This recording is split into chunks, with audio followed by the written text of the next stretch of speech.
So welcome again, everybody. Lovely to see you all. Quick plug before I start. My next meeting in London is on the 18th of February. So that's 2 weeks on Saturday.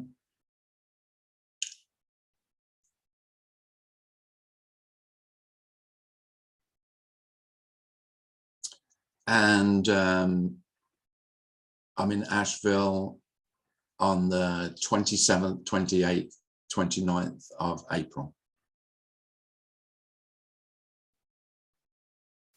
And all the details are on the website.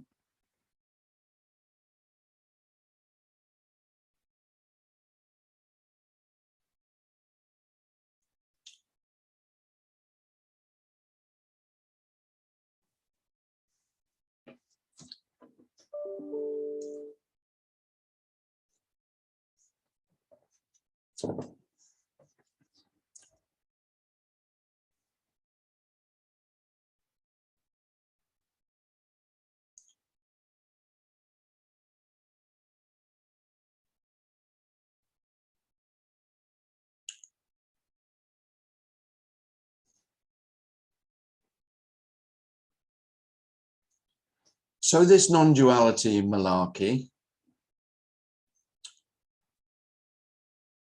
is beyond simple. Simply, there is life.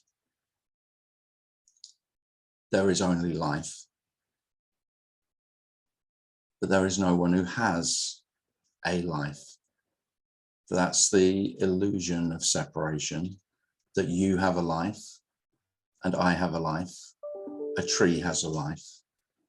The cat has a life.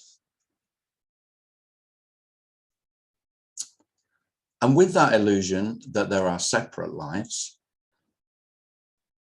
comes the illusion that life is happening to me, to you, to the cat. No, life is simply happening, not for, not to, individual lives.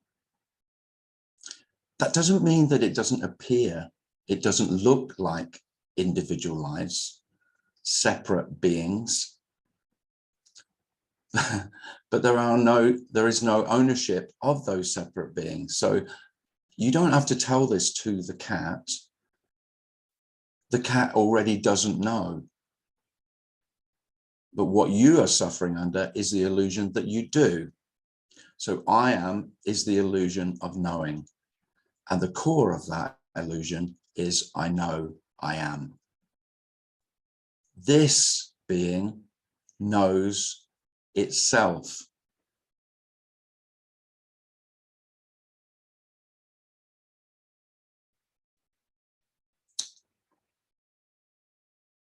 So all of this talk really is only about that. All of it. That actually isn't how life is. You don't know how life is. Life is simply as it is, regardless of whether you say you know or not. Life's not interested. Life doesn't recognize you. One of the greatest freedoms is that you can't be seen.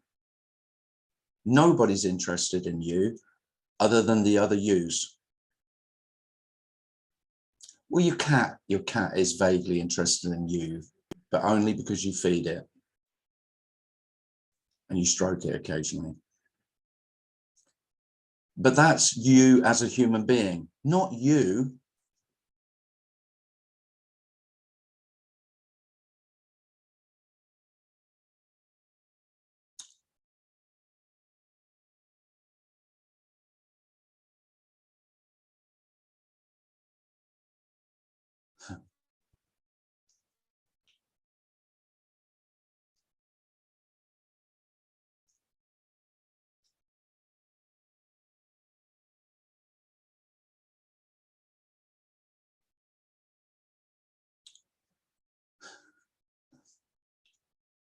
It's not much, is it, really?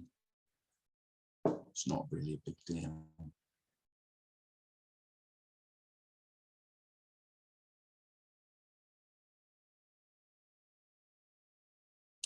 But this need to know can be incessant, and the need to know, I don't know this, but it seems as though the need to know is because I need to keep myself safe. And what knowledge,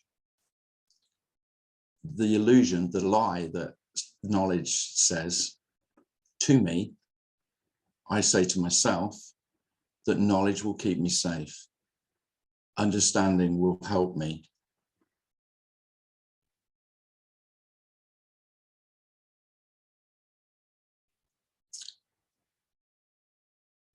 Which in practical terms, there's nothing wrong with that. But in the quest for knowledge of the absolute, of really what the hell is going on, to know the truth, it's of no use whatsoever, because there is no one that knows the truth.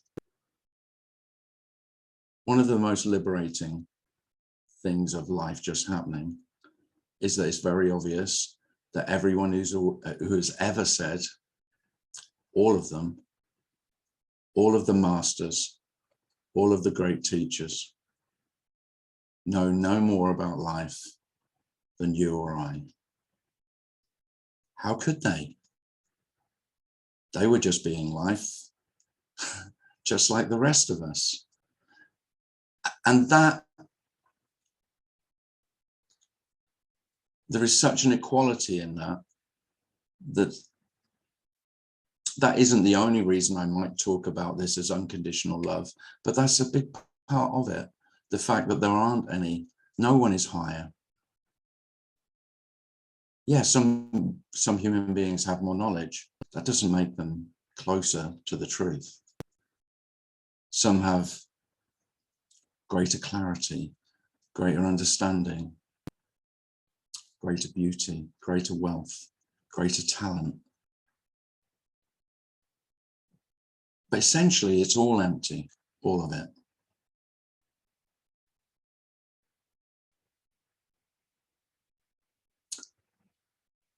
And it sounds like nonsense to say that that emptiness is love, but there it is.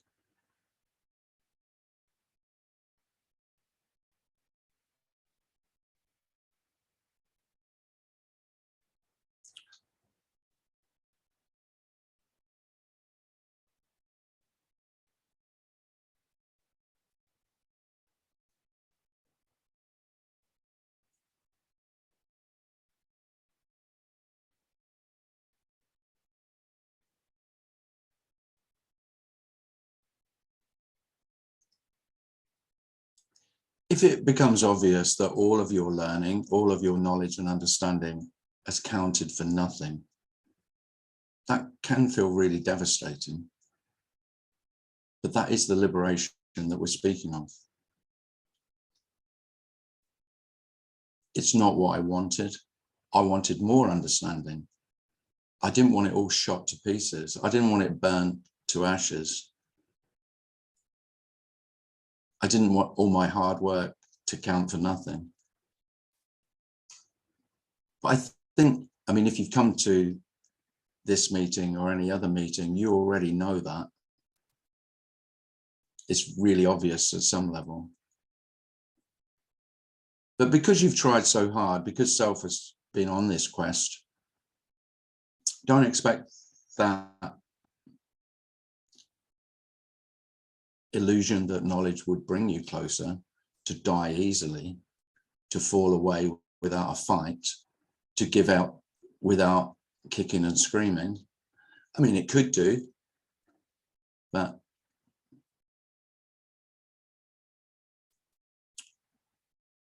I wouldn't have it that all that effort could be for nothing.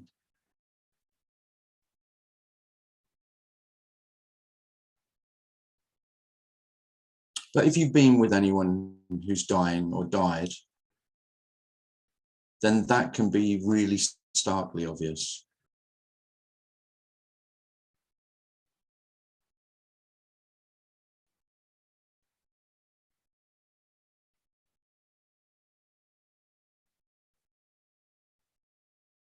And all for nothing sounds dreadful to self, but it's not at all.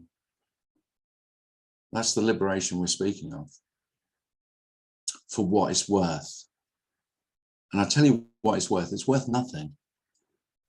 But nothing is as good as we've got. It's because the nothing is everything.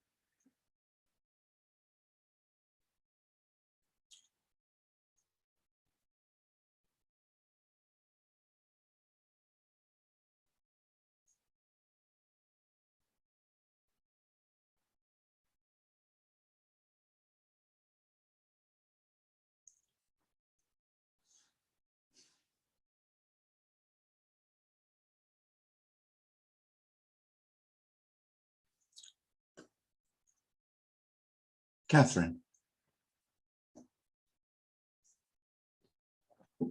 Hello.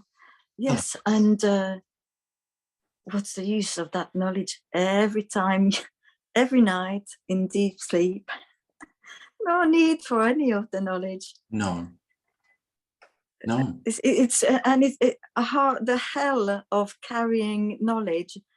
You know, when you're dying to go to sleep and be free of everything. Yeah. Obviously, then fear, whatever appears, there's no one. I mean, there's no one already. It's funny, words come out and I haven't got a clue. No. Well, you're not. Well, I started saying something. You don't want to think I've got a clue.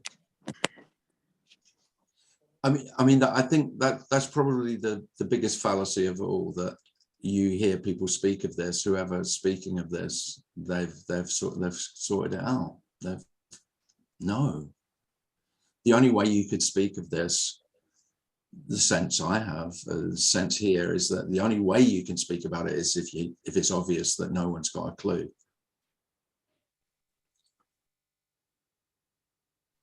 If I had the truth and I could teach it to you, I'd be teaching it to you. That's what most people do.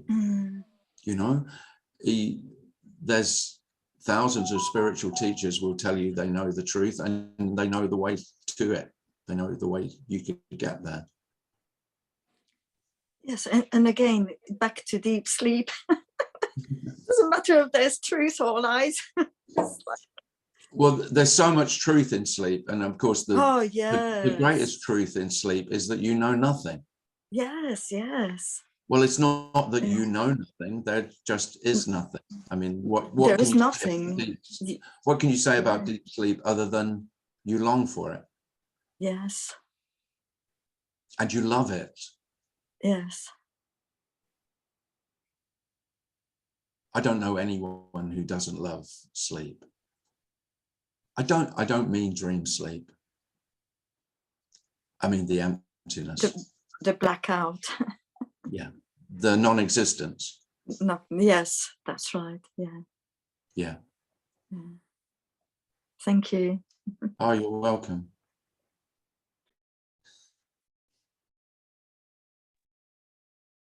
Kathy has a hand up. Oh yeah, hi Tim, hi Darren. Hi. Hi. Well, I have a confession to make, but anyway, first I want to say, you know, the empty poems of this love. Yeah, I loved it. Oh, thank you. Yeah, I didn't read them all, and I love the boys. Your boys are beautiful. Thank you. And I love your cats. They're beautiful. The black and white one looked like she was, you know, whatever, doing her hands like that. You know what I mean? Like folding her hands. Yeah. And your mom. Yeah, she's in it as well. Yeah. So anyway, oh, thanks. Kathy, good plug. Thank you. Buy it for the cat. Okay. Cat. Just buy it for the cat and the kids. That's love the cat, the black and white cat in her hands. I said, how do you teach her that? Anyway, oh, and believe it or not, this deafening silence was on my bookshelf, God knows how many years. It was never opened. So I found that at the same time as I got the book from Amazon. But anyway, so I have a confession. Okay. And there's no me and there's no you and there's no Darren and nobody's here anyway. But well, I was with Catholic, so there's still always a lot of guilt around things. You can't get rid of that guilt. And you know, this is about a while back when I said something to you about something that you had, I thought you drew lines around stuff to see, and you said like, oh, what, you know, you were like, Kathy, you know, the voice you used, I don't know, made me feel like, oh boy, you really are stupid. But I think Darren tried to save the day because he started talking about there really is no separation because everything is space around everything. And then you said, yeah, actually there's no in between. And then later on in the the Zoom, I said something else. You said something. I said, I feel like crying. And you said, I don't know, you said something. I felt like a crybaby. So anyway, long story short, because I know a lot of people want to talk. What happened was I was at one of these meetings. I always go to these meetings. I don't even know why. I mean, I know why I came here today.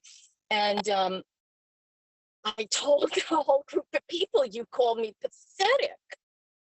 And I didn't mean to say pathetic. I meant to say I felt pathetic. Because I did. I felt like really pathetic. And I felt like Darren was such a nice man. He's much nicer than me, yeah. Yeah, he was. Because I think he felt my embarrassment. Anyway, but I did sort of redeem myself in the long run anyway, because at another meeting I went to, I quoted you. You know, the one when you were telling us that you fell in, you know, you love everybody in the world, and you know, I was. Did I say that? Excuse me? Did I say that? Yeah. And you said, and I said, how could you do that? And you said, you love the beautiful uniqueness with the utterly insignificance. That's utterly with everybody, you know, the beautiful uniqueness of each one, but utterly insignificant. And I said that at a meeting and everybody oohed and ahed. They were so like, it really, you know, it was like, ooh. Oh, Kathy, you're not pathetic, and you're fully redeemed, and you have my full blessing. Go in peace and love. Anyway, so that's how I redeemed it. And that was a It is a really confessional pronounced. after all. I'm not asking you to do Hail Marys. No, you're fine. Oh, yeah, no, I'm not doing that. I'm just saying that really is still, I know, because everybody oohed and ahed, and it's still like I'm still progressing with that one thought. It's still that's somewhere. lovely. But anyway, I just wanted to, I had, you know, this is Catholic guilt. What can I say? Oh, I don't want to, you know. Those old habits, they die hard, you know, they don't. That's a habit of a lifetime, isn't it? Yeah, I didn't want to taint your name or anything like that. You might lose some people. I didn't know. Maybe people heard that and said, boy, he's a nasty man. Anyway, I'm not going to waste any more time, but I'm glad I got it off my chest. That's fine. And I want to thank Darren. You're not wrong. I'm not a nasty man, as it happens, but compared with Darren, I am. Yeah, I think so. It's all Darren's relative, on a relative level. Yeah. I agree. Okay. All right. No more talking. Thank you. Thanks. Bye. Take care. Oh, dear.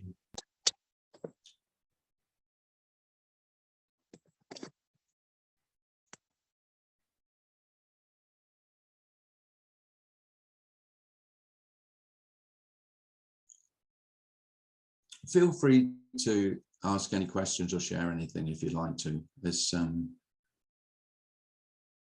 I said I also enjoyed very much, and it still was very sentimental, David's little turnip story. So I tell David thanks if he's here. Bye. Thank you, David. You've got that, David. Yes, and it's just a special mention. Yeah, he's getting a lot of mentions lately.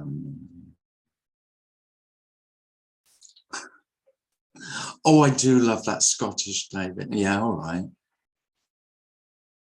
And go on. I said, you've got a lovely voice. No, it's all right.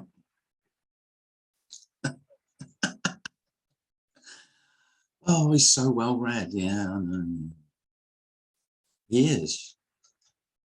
Natalie. Hi. Hi. You know, there is no absolute truth at all. Well, not one we could know, that's for sure. Right. Who would know? How would it, you know?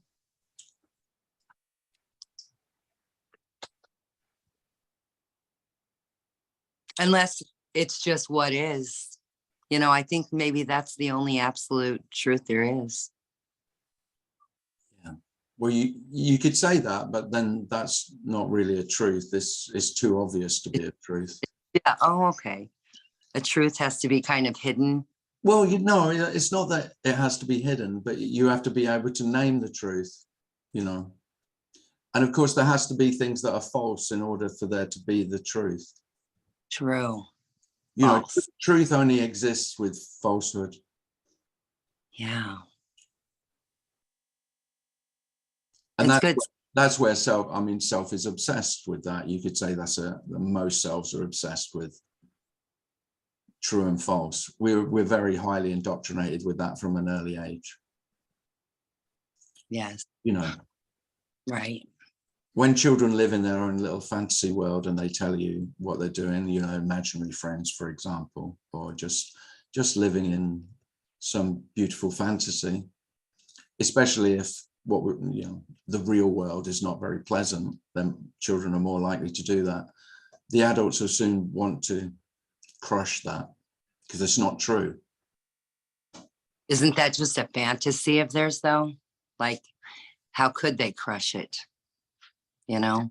Well, do their best. You know, adults don't want children to live in a fantasy. They want them to live in the real world. Most adults. But I feel like most, and of course, it's just what it is. But I feel like if you're not in, like, I guess there's not really a word for like this immediate moment, but if you're not in this immediate moment, it almost seems like a fantasy of the future or of a past that is objective. The fantasy is just as much this immediate moment as what we call real. Right. It's no less real. Well, we don't know what it is. Absolutely not. No. I'll rest in that. Thanks, Natalie.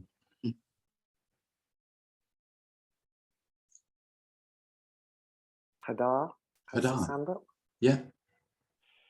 Hello. Hi. Hi, team. Hi. Hi. I would like to continue this conversation about fantasy world, about children's fairy tales. It feels like when we start to talk, when there is the mother telling a fairy tale to the child, and there is a story. And in this story, there is a lot of feelings, and there is the evil one, and there is the nice one, and it seems like this is like the way the story is built, and it's like with the dimension of the feeling, or there is opinion, and there is the feeling about what's happening, and it seems like the stories this is like the I story, the me story. When this is like we meet in the world with the story, but it's not like empty stories because the eye is filling them with feelings, and there's already decision what's happening and if it's right or wrong. And it's like we're meeting the world with all these dimensions. So it's in the way, if it was not there, it was empty. Like we will meet the world with nothing special. There is like just what's happening. But there is this another dimension of all these stories and all these feelings about it, and the opinion bringing all these feelings, and but it's very big. It's like the whole universe of I don't know. It's like and I think each one is feeling it differently. So I don't know if this is when the me started to exist. Sorry, so was that your question at the end? When did Yeah, when did I yeah, start to exist? yeah, something like that. It seems like, because even like in the reality, we already meet in the world with already knowing of and decision of what is right and wrong. But Yeah, right and wrong is a feeling. It's not it's an empty thing. There's nothing there. And it seems like it's developed with stories. It's like something about the story that it's making it alive. And the story is not just words. It's like it's everything together. It's the way you perceive it, and it's very individual. I think to each one of us. I don't know if it's you yeah, cannot compare it. It's not possible to compare it. So I just wonder if if it's happening when the child starts to hear all stories, and it's like I think this is what it is. It's raising, like if you hear, it's like a show, like human being show, that everything happens inside, like it's like music, like with notes, but it's story with this is the way this is the way I see it, but I don't know yeah. what to say Well, about it. yeah. I mean, we are human beings are storytellers. But it's living storytellers, because it's not only the story, it's like all the notes and the feeling, and it's like if you see something that makes you afraid, it's like whoa, it's like big thing, like it's alive. It's so and if it was not there, it was just like nothing. Yeah. Well, without telling a story, then there's nothing to be said. And it's a really life story, like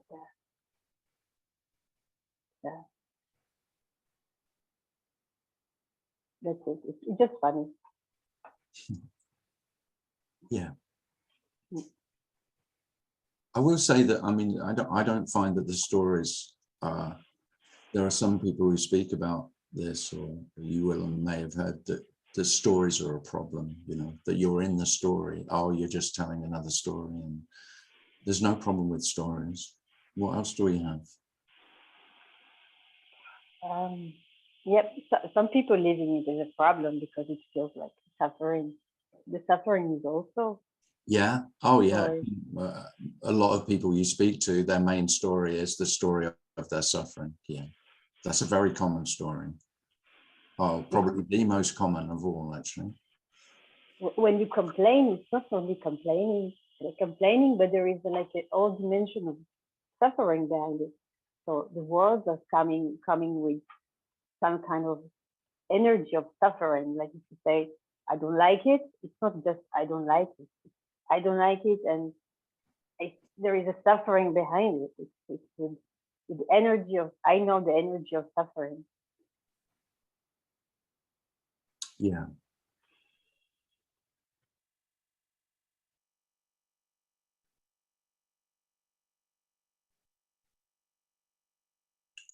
So many stories. Mm. This is why it's like a mystery, because how it's happening and why.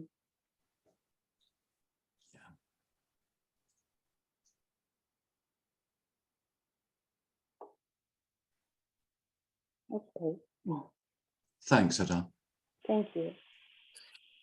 Michael has his hand up. Michael. Michael. Hi, Michael. Hi, Tim. Hi. If one starts off with the premise that there's such a thing as life, but nothing can be known about it, that seems like another Gordian knot, a conceptual trap. Even with the premise that there's such a thing as love, but nothing can be known about it, or that it is everything. To me, all of that in this world, if it has a name, it's imaginary that we are confined to and defined by this conceptual overlay from which there is no escape. Even nothing becomes a thing. The idea that life is a thing starts a whole storytelling. It doesn't end that nothing can be known about it, because that leaves life as an object. I know it might sound like I'm saying life's a thing. I'm not saying life's a thing. There's no thing called life.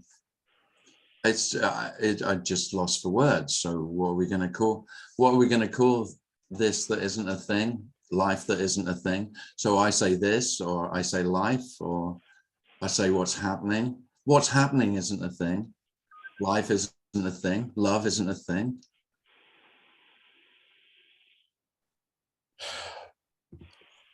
See, if we start off with that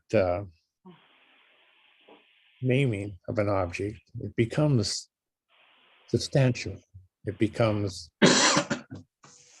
and then we're stuck with it. We have to start with that and tell a story about it. And that's our world. There's no escaping that. But I'm suggesting that, what am I saying? And that is a hook. It's a handle. Yeah. Life is a thing, but we can't know it. But we comes into that. It factors into we is a thing that can't know life.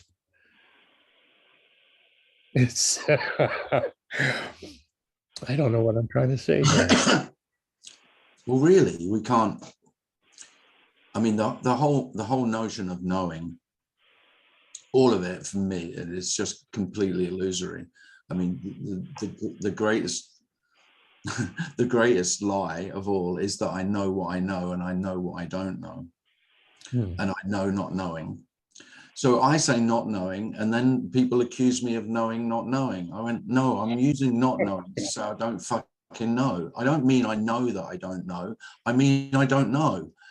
Yeah, but you just said there isn't an I to don't know. No, that's just it's language. It's just how I'm speaking. I'm trying to convey that there's no knowing. Well, you can't convey that there's no knowing without suggesting or it appearing that you know no knowing. So you're fucked. I mean, speaking about this is a complete, I mean, it is a waste of time, but isn't it a beautiful waste of time? No time. There's no time. If there were time to waste, what better way could we waste our time than talk about not knowing, not knowing? I think the brain, whatever, loves to splash in the deep end of this bottomless. I don't think the brain loves anything, Michael. I think I think the brain, if for what it's worth, I don't think the brain. I don't see the brain going for a swim and splashing in the Lido.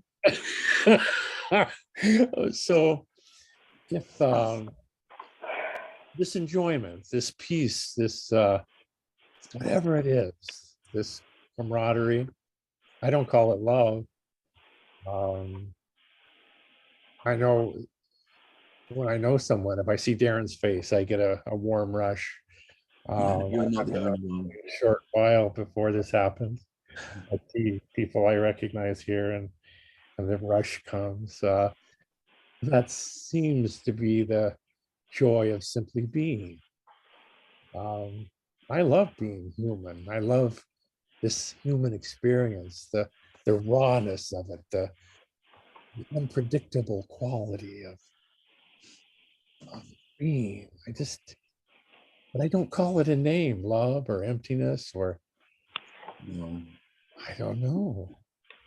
I don't know. I don't know what, I don't mind what you call it, Michael. Uh, I don't. I couldn't care less. I yeah, really couldn't care less about the words. yeah, me too. Neither me also. Thanks, Dan. Thanks, Michael. No, I mean, I don't disagree with Michael. You know, the words I said at the beginning about life, maybe it can be heard that I'm saying there is life, which is life is the one great thing, you know, it's just life is, I'm just using life instead of using God, or I'm using life instead of, speakers use the word consciousness. And you know, I couldn't give a shit. I really couldn't. Who cares what people mean by words? Well, that's not what's trying to be spoken of. What's trying to be spoken is that the words are all empty, beautifully empty.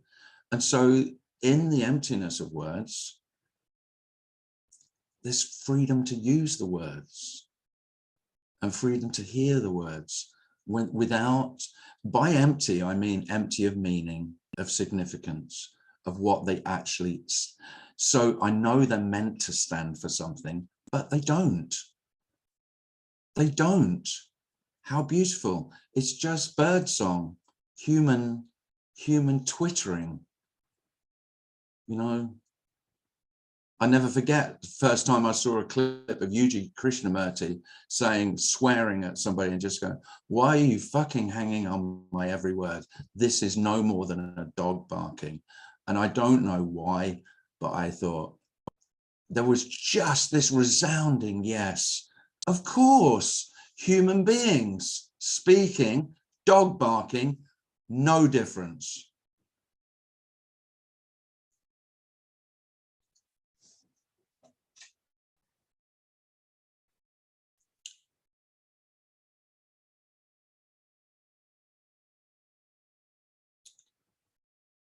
And if you do hear human beings speaking, but you're listening as if to a dog barking, you know, or you know, or if it's really pleasant, you like the words, you like the sound of their voice, a cat purring is maybe more appropriate.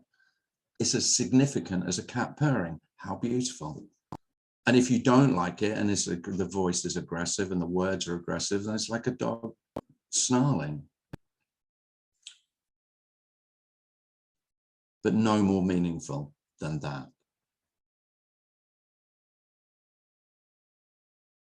And I love words. When words lose their significance and their importance, there's much greater love for language. Language is beautiful. This is alone enough. Thank fuck for language.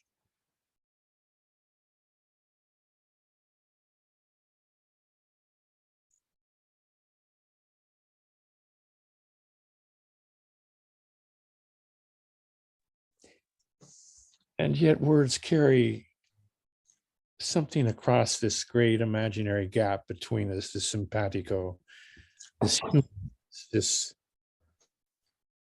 I think the shared language is the iCloud that binds us together, but something is carried across. That's why I come to this meeting. I'm not sure it's carried in the words though, Michael. Where else could it be? I don't know.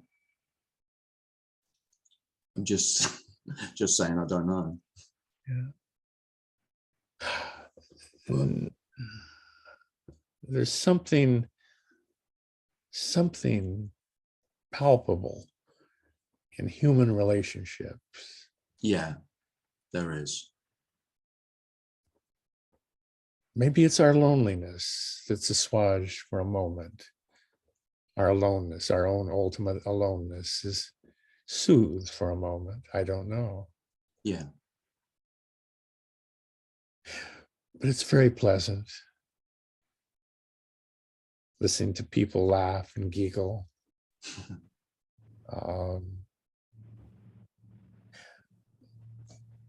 The way women laugh and roll their hair, the strength of a young man's walk. I met a young man at the sandwich shop yesterday, and he had a beard. And I said, "What do you do for a living?" He said, "I work concrete." I said, "Oh, it's hard work, isn't it?" He said, "It is." And we talked for a while. And I bought his sandwich. And he was so grateful. And this magical dance that is unique to human beings happened. And he's still in my mind. He literally became part of who I am. And I hope that this old man became part of who he is. He said, "I want to tell my wife that a man bought the sandwich for us." I said, "Nice." Yeah, nice. Those little moments, being here with you, Yeah. thinking of your boys and the cats and your mother, beautiful boys, and the adventures you're going to have with him and both of them. My God. I met a Muslim man who was doing some work for me on some stuff I'm working on. And I just fell in love with him. It was one of those freelancer things. He had a pair of baby twins. I said, "Do you wrestle with them?" He said, "No, they're too little." I said, "They're never too little." I said, "You roll around on the floor and wrestle with people." He said, "I will try that." And I literally fell in love with him. He had a son and these two little boys, twins. And he always brought him with him to share with me. And he became part of who I am. I think that becoming part of who we are, is the most delightful experience. Mirrors, holograms, dancing in the imaginary light between. Thank you, Tim. Oh, thanks, Michael.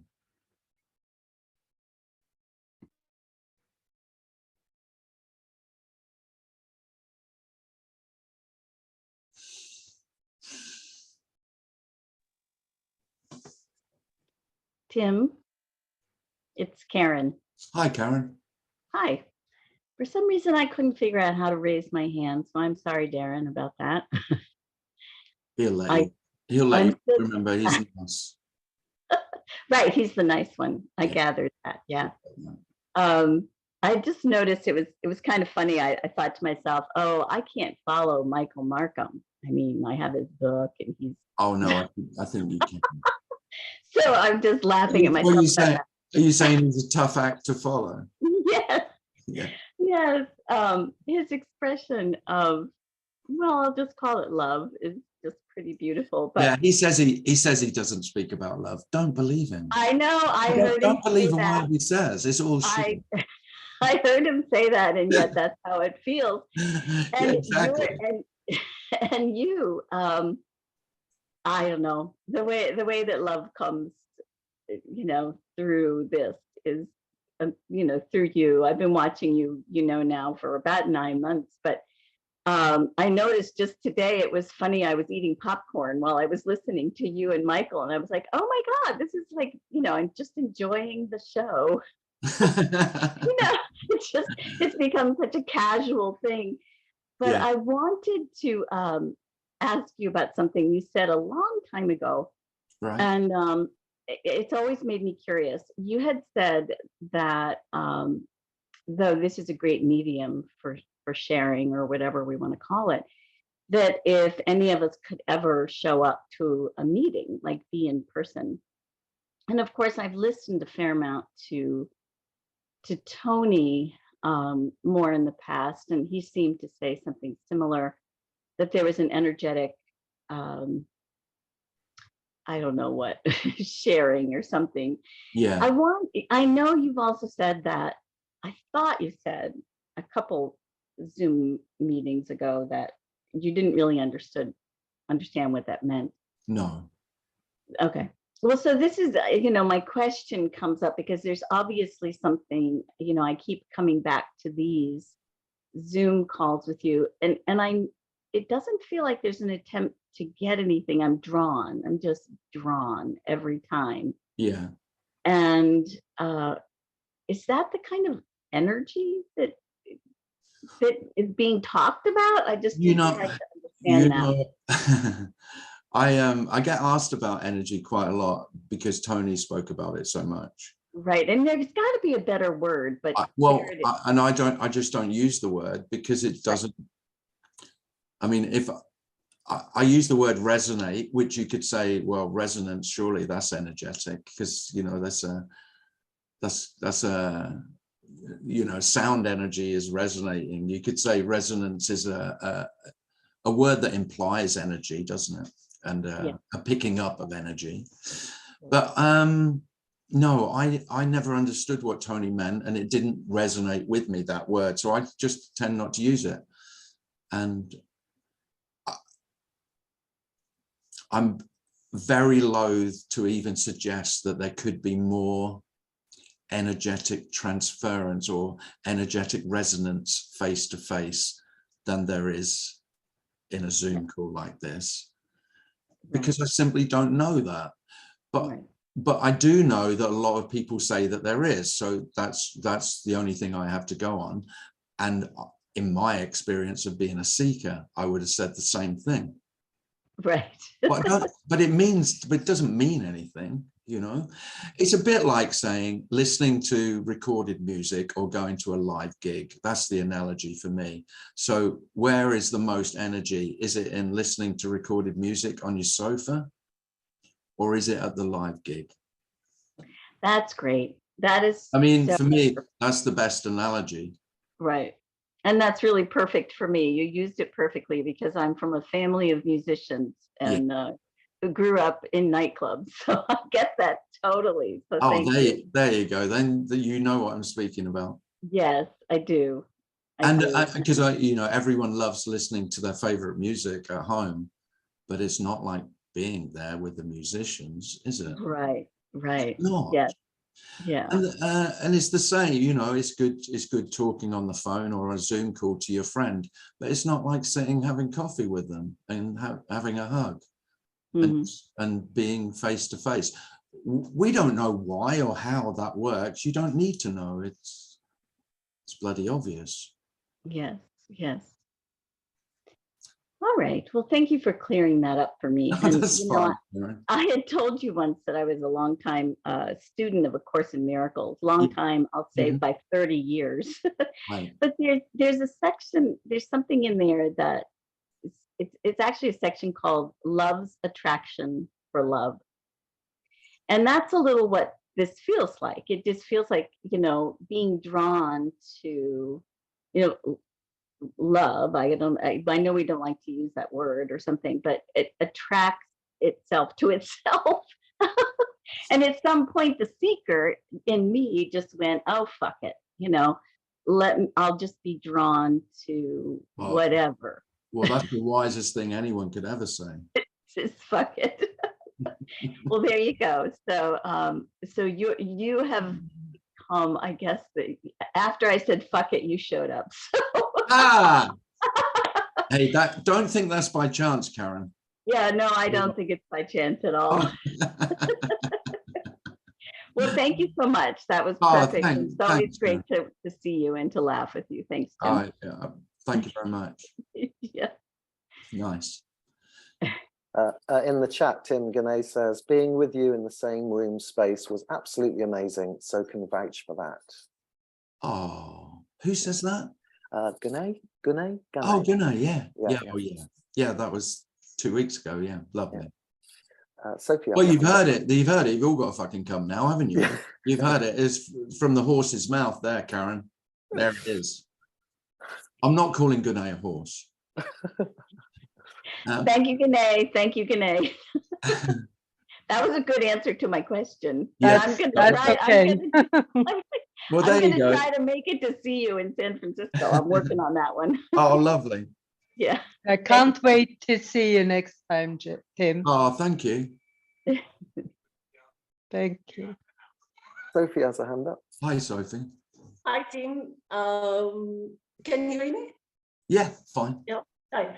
I have a question about aloneness. Mm-hmm.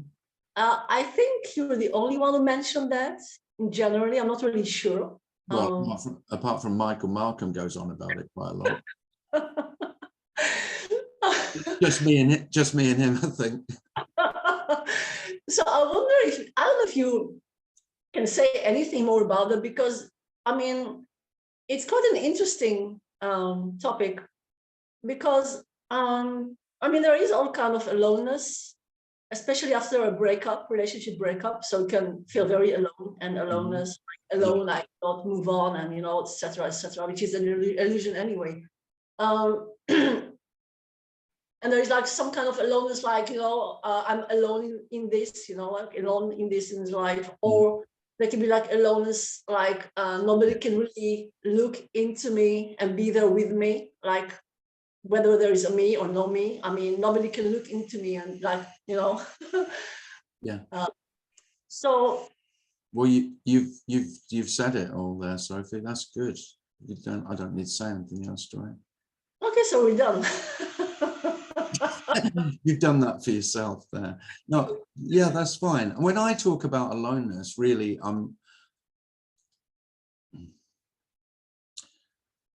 most spirituality, it can be very obvious that most spirituality is escapism. Right. Yeah. It's into some kind of fantasy of not feeling this complete aloneness. So the thing about non-duality is, I mean, if there isn't two, there is, I mean, I'm looking at Michael, there is this alone, there is life alone, there is whatever this human experience is alone. There isn't anything else, there's nothing else. I kind of get it, but at the same time, we're not separated. So that's no.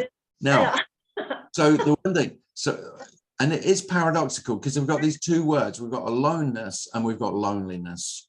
Right.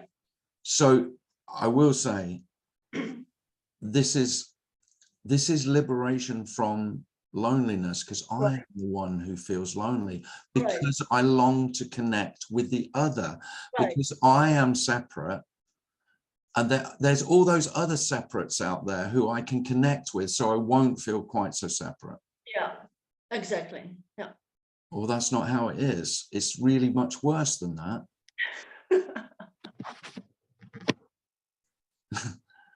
Because there is just this alone.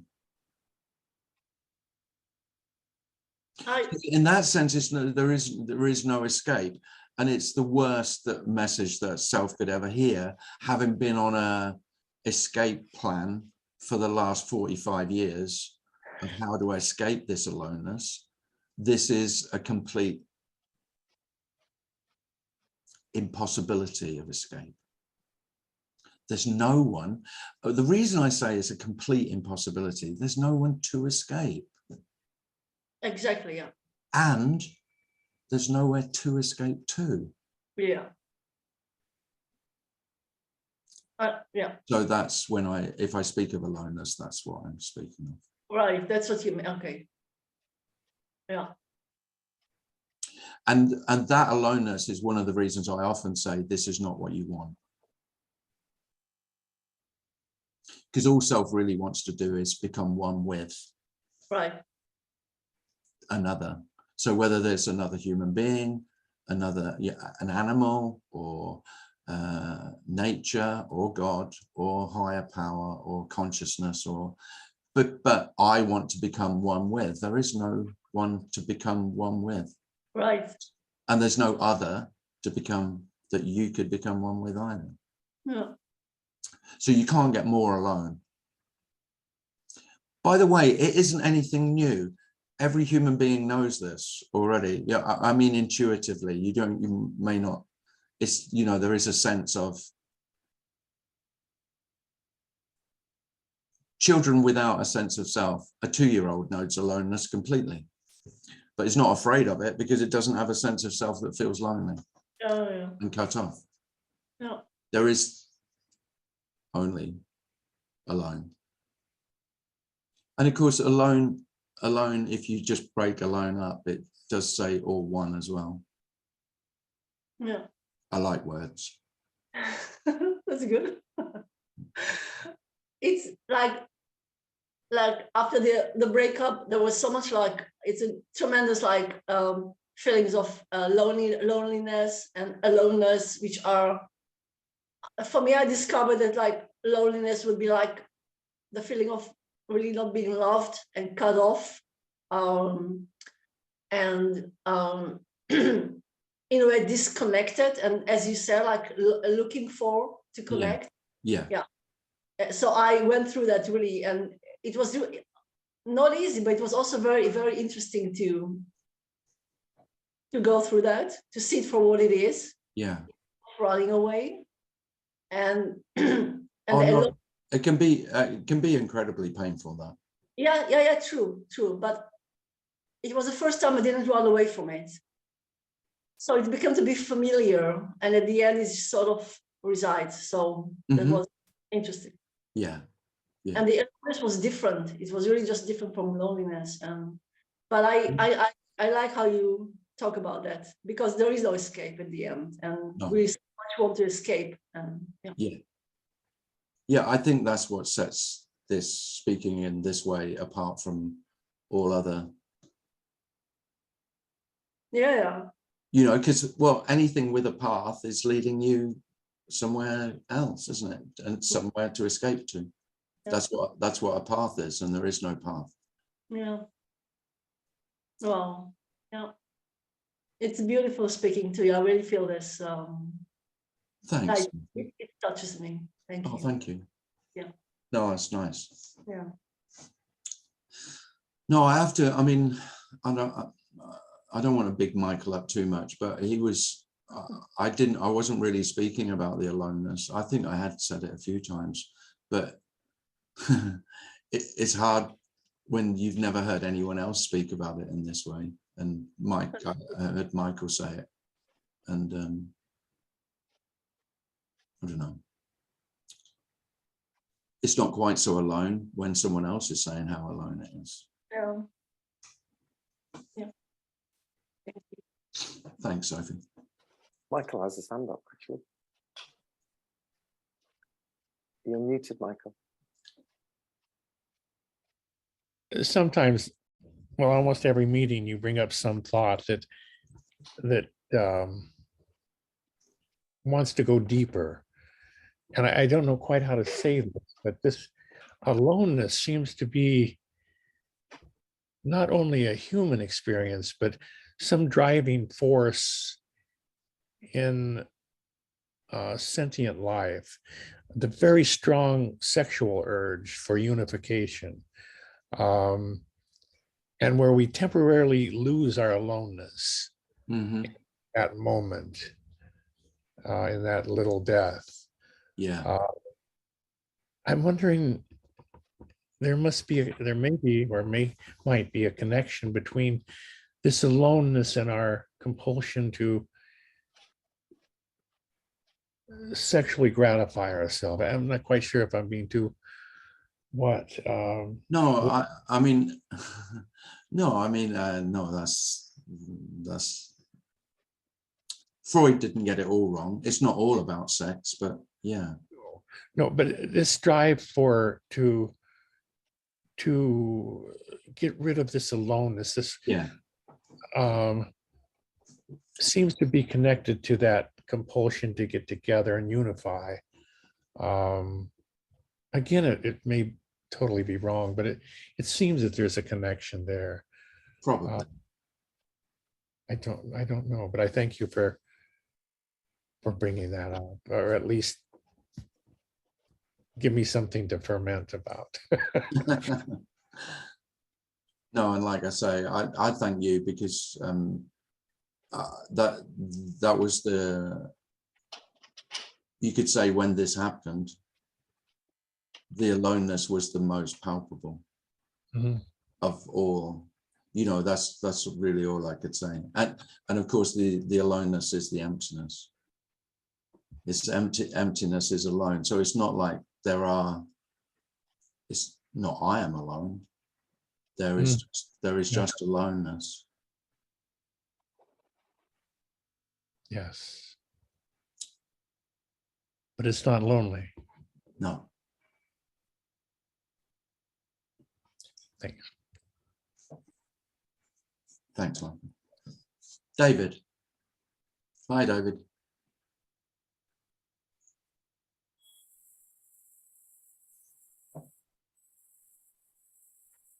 You're muted, David. Oh, no, you're not. Oh, we can't hear you. Not sure why. You're not muted. No, I can't hear you, David. Would it be your headphone speakers? No, still not hear you.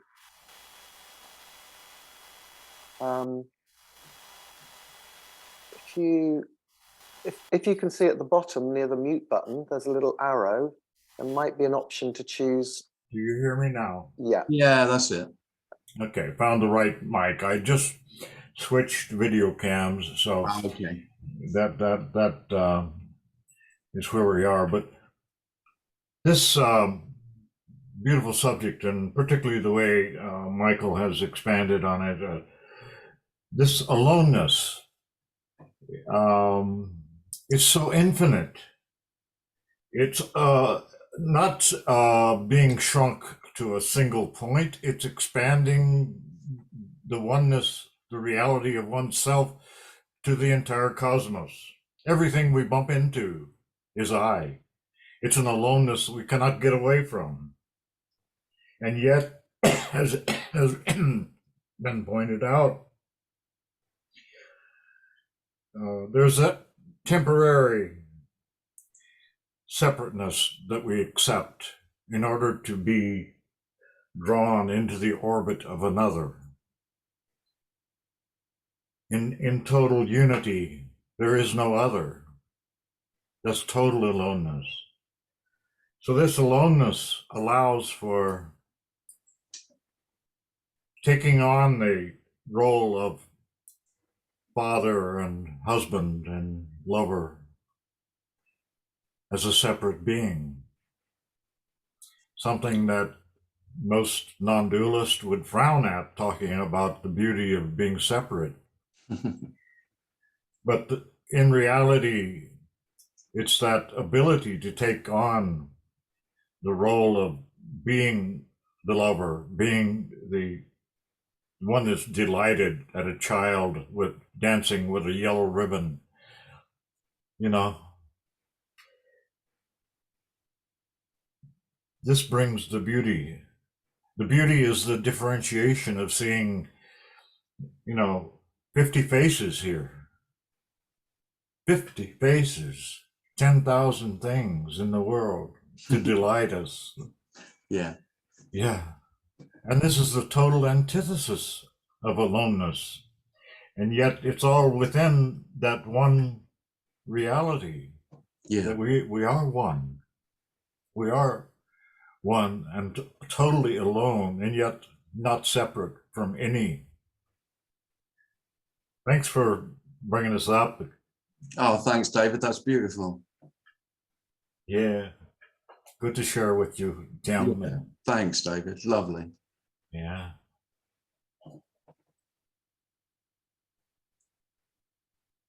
Yeah. Oh.